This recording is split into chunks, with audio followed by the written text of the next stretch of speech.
Sejam bem-vindos ao História Flix. Senta que lá vem história.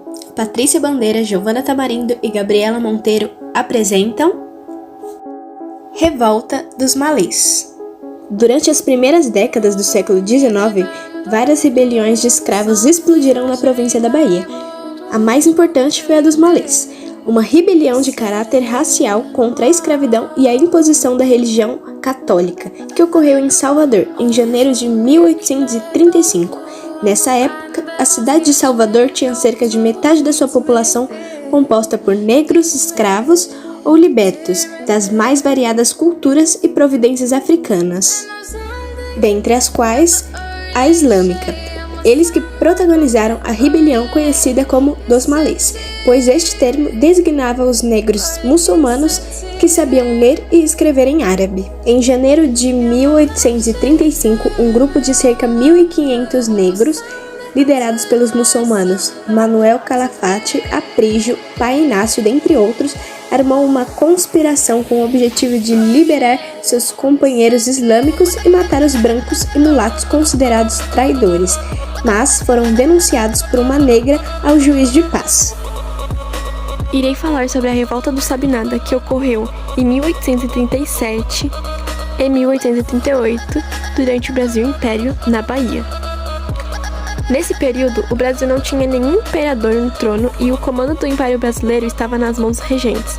Por isso, afirmava-se que a Revolta do Sabinada ocorreu no período regencial. Podemos citar como principais causas da revolta a insatisfação diante da falta de autonomia política e administrativa da província, pois aos olhos revoltosos, o governo regencial era ilegítimo. O recrutamento obrigatório impostos aos baianos em função das guerras dos farrapos também foi uma grande causa. A intenção dos revoltosos era apenas construir uma república baiense até Dom Pedro II alcançar a maioridade. Portanto, sua insatisfação foi estritamente dirigida ao governo regencial. A Sabinada não pretendia romper com a escravidão, pois desejava o apoio das elites escravocratas e isso não ocorreu. Isso afastou a população escrava, a qual não foi convencida pela promessa de concessão de liberdade aos que lutassem e apoiassem o governo republicano. As consequências que essa revolta trouxe foi que, com a ajuda do exército e de milícias locais, as forças governamentais reconquistaram a cidade. A revolta foi duramente reprimida e deixou um saldo de aproximadamente 2.000 mortes e 3.000 prisões. Os líderes que comandavam o movimento foram condenados à pena de morte ou prisão perpétua, e alguns foram de fato executados e degradados.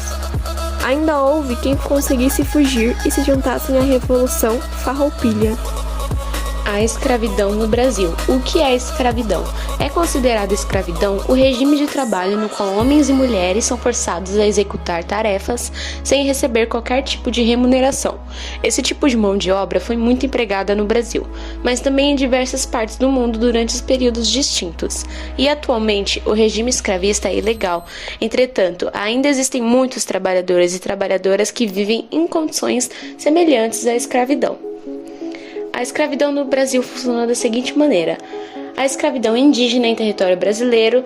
No Brasil, quando os portugueses desembarcaram, em 1500, iniciou-se um movimento de aproximação e dominação dos povos indígenas que aqui viviam.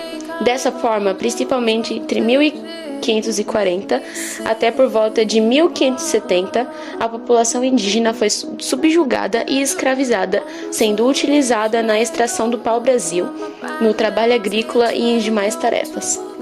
Entretanto, diversos fatores contribuíram para que essa força de trabalho fosse substituída. Dentre elas, a intensa mortalidade em decorrência de epidemias adquiridas dos brancos e o fato das populações serem difíceis de dominar por conhecerem o território e as florestas. E assim chegamos ao fim. Gostou das histórias? Se tiver alguma dúvida, pode nos perguntar. E até a próxima!